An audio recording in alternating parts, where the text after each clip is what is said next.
Hey everybody, welcome back to the Wolf Pit with another episode of Eating on a Budget. We, the people, know that people need to eat to live. Good finances, bad finances, good luck, bad luck, good choices, bad choices, hard workers, lazy workers. There's just so many different factors in life that can, do, and absolutely will affect how you survive every single day. Whether you go home to a gourmet meal every night, a good home-cooked meal every night, ramen noodles or hamburger helper every night, or you may not have enough money to eat that night at all. Or if you are able to scrounge up enough money to make a meal that night, that small meal may need to feed 5 people, so the servings are going to be extremely small. But a small serving is much more filling than no serving. And I say that because the budget meals I do make are meant to make a lot of small servings. And this was when I started using the term scooter, because there was always that one shining star that would comment, how's that gonna feed 5 people? I can eat all of that by myself. To all the scooter haters, that's his cameo for the video. Like they wanted a Glutton of the Year award for saying that. So please keep the serving size in mind when I do make a budget recipe that I say will feed X number of people. These meals aren't made to sit down at a table and eat all you can eat. The serving sizes are meant to provide daily sustenance.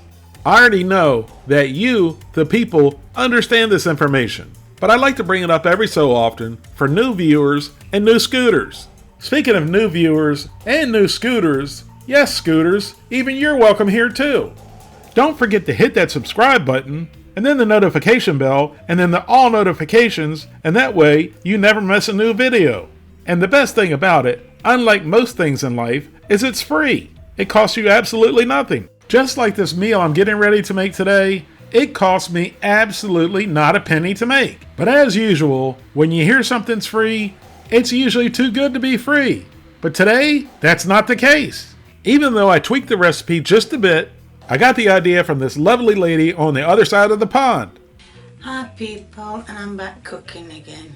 And today I'm going to be making one of the long-awaited budget meals. If you're unfamiliar with Kay from Kay's Cooking Channel, there'll be a link in the description box to go pay her a visit. So today I'm going to be making her bean, pasta, and cheese budget meal with a few twists. But as I was making Kay's budget meal, it amazed me at how many different ingredients can be used and how many different variations of this meal can be made with little or no additional cost. Although I'm only minorly tweaking Kay's original recipe, as you guys have heard me say before, never treat a recipe as a rule, but only as a guide. If you use a recipe as a rule, you're making food that someone else likes and you're not even sure if you're going to like it. Sometimes following a recipe to the T works, sometimes it doesn't. So never be afraid to add or subtract something from a recipe that you like or you don't like. So for today's recipe, we're starting off with a large pot of generously salted boiling water. Then I'm going to add a 1-pound box of rotini pasta, which rotini pasta is what Kay used. But any kind of pasta or noodles will work. Use what you have. And then give it all a good mix so it doesn't stick together. Bring it up to a boil. The directions for the pasta are to cook for 10 to 12 minutes for al dente. We're going to finish cooking this pasta later, so I'm going to only cook it for about 8 minutes. You can cook it longer if you like. If you like softer pasta, cook it for a couple more minutes. You just don't want to overcook your pasta and turn it mushy. Once your pasta's cooked to your liking, drain it and set aside, and do not rinse it. The starches on your pasta are what's going to make everything stick to it. If you rinse your pasta, you rinse away the starches, and nothing's going to stick to your pasta. Now in the same pot, add 2 15-ounce cans of pork and beans. That's what Kay used, and I think pork and beans is a good choice because they already have a lot of flavor in them. Or you could use baked beans. Or you could just use any kind of regular beans that you like. For any kind of budget meal, beans and pasta are fantastic ingredients. They're inexpensive, they contain protein, fiber, and carbohydrates. Everything you need for sustenance throughout the day. And you also need some sort of fat, which we're going to get to in a few minutes. And we also can't forget that later in the day or the following day, beans also provide entertainment. So we can't really forget that beans really are a miracle food. Now at this point, Kay left hers as is. I had some leftover bell pepper and some leftover onion in the fridge that I decided to chop up and throw in. And earlier in the video, I mentioned there were so many different things that you could throw into this dish to change it up a bit. And I wasn't necessarily referring to the bell peppers and the onions, but they're definitely a good addition.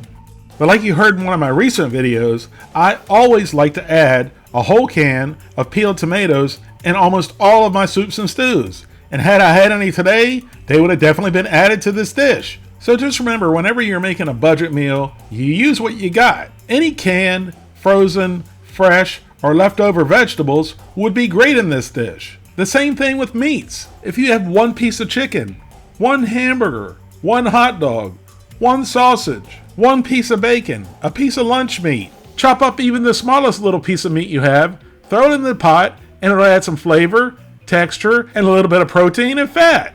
Even if you have a piece of meat that's freezer burnt in the freezer, you can use it too. Freezer burnt meat definitely doesn't look very appetizing. It does lose its quality and flavor, but it definitely doesn't go bad unless it's been in there since the Second World War. We're trying to survive, people. We're not trying to make a gourmet meal or impress anyone. Now, once again, that was one of my stupid dad jokes and my poor attempt at humor. Just like all decisions in life, a little bit of common sense goes a long way. If you're unsure of something, just go Google it on the internet. Because as we all know, every single thing you read on the internet is true. But enough with the pathetic dad jokes today. Like the old saying goes, when in doubt, throw it out. Now, Kate didn't add a whole bunch of seasonings to her dish, but I'm going to add the staples. Granulated onion, granulated garlic,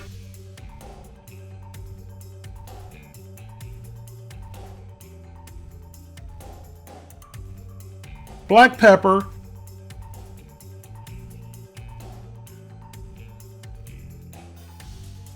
and a little bit of salt. And I obviously don't have to tell you this, but add any other kind of seasonings you like. Now give it all a good mix to get everything incorporated.